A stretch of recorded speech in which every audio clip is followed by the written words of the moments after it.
Have you ever noticed this? Sometimes application work perfectly fine and suddenly during peak hours everything becomes slow. For example, while ordering food, food delivery apps sometimes take longer time to respond or longer time to load. Similarly, while making any online payments, transactions suddenly get delayed. Or the best example, while watching a newly released movie on a streaming platform, sometimes videos start keep buffering. These are few common instances which we observed in our day-to-day life, right? But at the same time, some big companies still handle millions of users very smoothly. So the real question is what makes one system strong and another system fail under pressure? The answer is hidden inside a few important system design concepts. And trust me, if you understand this concept clearly, every future system design topic will become much easier for you. So in this video, let's understand the most common system design terminologies using simple real world examples. Okay? Alright. So without any further delay, let's get started.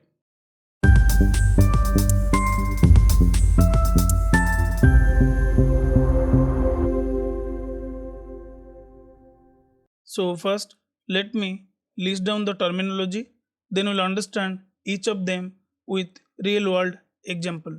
So scalability, latency, throughput, bottleneck, availability, fault tolerance.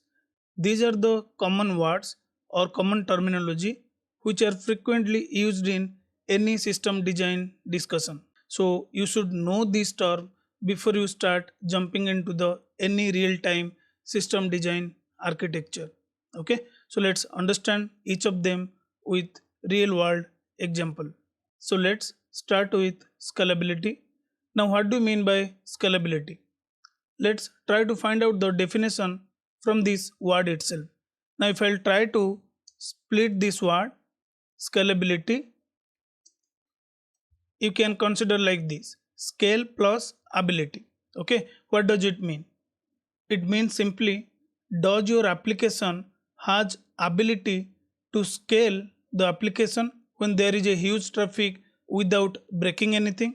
Now you might get confused with this technical definition. Let me give you one simple funny example, then it will easy for you to understand.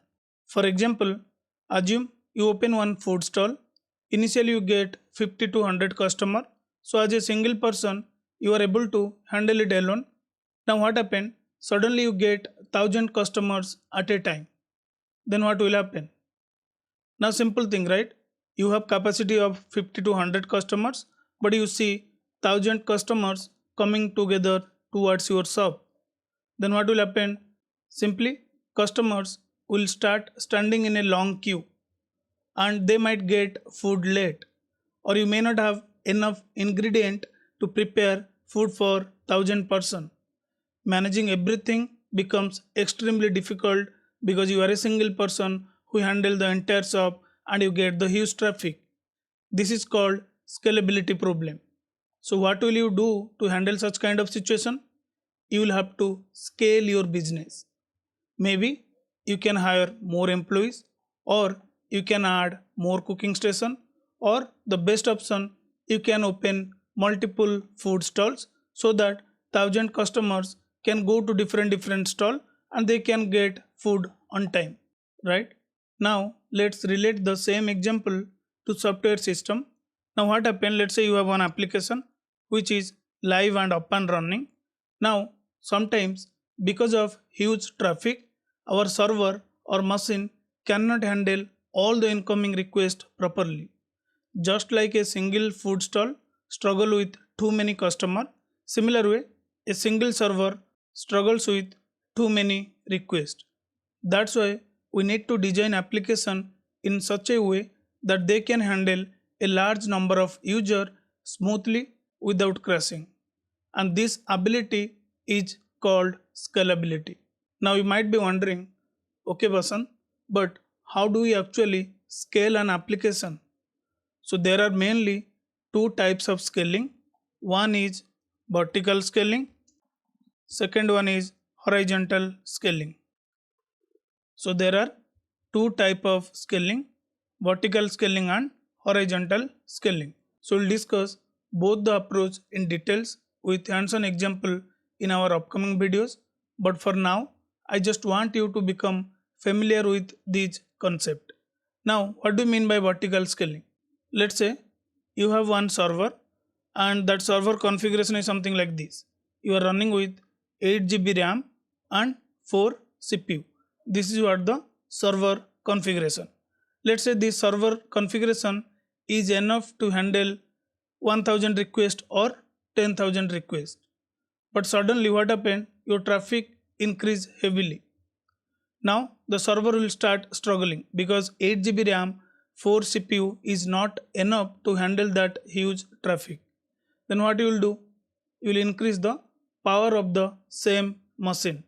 Instead of 8 GB RAM and 4 CPU, you will increase it to 64 GB RAM to 32 CPU. Okay. Now again you get more request. What you need to do?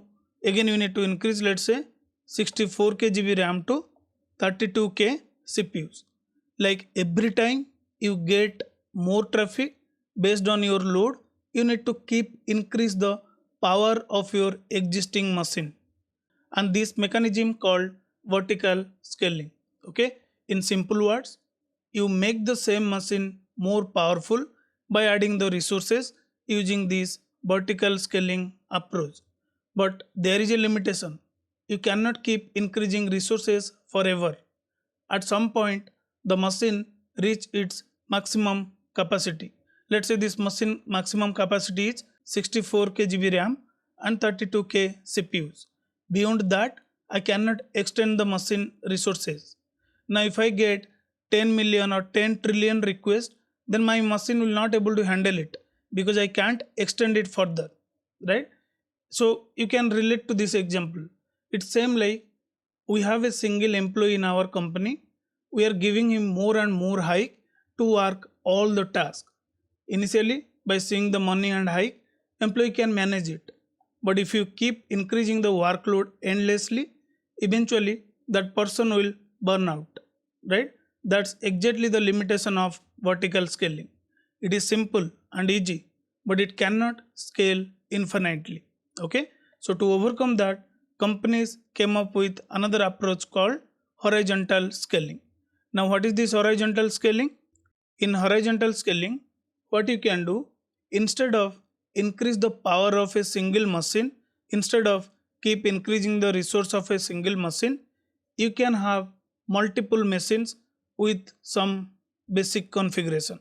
Okay, I have here 6 server with 8 GB RAM, 4 CPU. So instead of increasing single machine, I ran multiple server with same configuration so that traffic can equally distribute to multiple server. Let's say I am getting 1000 requests, 1000 requests will goes to different server. Okay, something like this. So first request can go here, second request can go here, something like this. Okay, this concept is called horizontal scaling. For example, instead of using one ultra powerful server with huge RAM and CPU, you can use 20 or 50 small server configuration like this. Okay, this work much better for large scale application, and this is exactly the same like hiring more employee instead of putting all pressure in one person. Okay, now work gets distributed equally and the system can handle more customers smoothly. This is the core idea behind horizontal scaling. I hope this concept makes sense for you. So what I'll do, I will just keep it properly so that it will easy for you to understand. This is nothing your vertical scaling and this is nothing your horizontal scaling. Okay, so if your system has this scalability capacity, then your application is good. Always we need to design our system to handle scalability or to do the auto scaling based on the number of traffic coming to your system. Okay, now let's move to the next one, that is latency. So what do you mean by latency? Now what we can do, let's say I have one application, this is my application. Okay, I send a request. Now I'll get a response. Okay, I send this particular request and I get the response. How much time the system takes to respond to a request? Okay, this is the request I send and this is the response I get. How much time it take to process that particular request is called latency. Correct? If the response come very fast, we say the system has low latency, which is very good. But if the response takes too much time, then the system has high latency, which creates a slow user experience. So it's always recommended to design your application with low latency because users always expect fast responses. And achieving low latency mostly depends on how well you design your application. For example, for one simple request, your application is hitting the database multiple times, or it calling several external APIs, or it performing unnecessary processing, then response time will automatically increase, which means latency becomes higher. Okay, that's why it's good to design your code and architecture carefully to reduce unnecessary operation and make application respond faster. This is what called latency. See this word, when you see first time, it might confuse you. But if you try to understand the way I am explaining, then it will be dead easy for you to remember. Okay, what do you mean by latency? Latency means for a single request, how much time your application takes to respond. That difference is called, or that time difference is called latency. Okay, now what is throughput? Throughput means how many requests or how much load a system can handle within a certain time. For example, let's say I have one application, I am getting 100 requests per now. Will my application handle if I'll get 1000 requests per second, or will my application will handle if I'll get millions of requests per second? This request handling capacity is called the throughput of your application. Okay, if the application can process a large number of requests efficiently, we say it has high throughput. If it can handle only a small number of requests, then throughput is very low. That's why developers carefully design the system to improve throughput using different design and implementation approach. So you can go for load balancing, you can go for caching, asynchronous processing, horizontal scaling, and database optimization so that the system can handle huge traffic smoothly. Okay, so latency means how much time system takes to respond or to process a single request. Throughput, how many requests your system can handle. Okay, this way you can make the things easy to understand. Now, bottleneck. What do you mean by this bottleneck? Bottleneck means one component in the system that slow down the entire application. Okay, for example, imagine there is 8-lane highway where traffic is moving very smoothly, but suddenly at one point the road becomes a single narrow lane. Now all the vehicles are forced to slow down at that particular point. Even though the rest of the highway is fast, that one narrow section impact the entire traffic flow. That narrow section is called the bottleneck. Software system also behave in the same way. Let's say you have three-layer architecture, you have front end, you have back end, and database. However, your front end is very fast, your backend APIs are optimized, your servers are powerful, but intermittently your database becomes slow. Now, because of that, the entire application starts feeling slow because every request depends on the database. In this case, this particular database becomes the bottleneck of the application, and that single database or that single component can impact the performance of the whole system. Okay, who will create the problem because of a single component? If your system goes down, or if you found slowness in the system, then that particular faulty component is called bottleneck. Okay, that is simple. Now let's move to the next one, that is availability. Okay, what do you mean by availability? Now imagine your system is fast and scalable, but it frequently goes down. User won't care about your architecture. That's where availability becomes important. So availability means how much time your system remains up and accessible. Let's take an example. You usually go to ATM machine, right?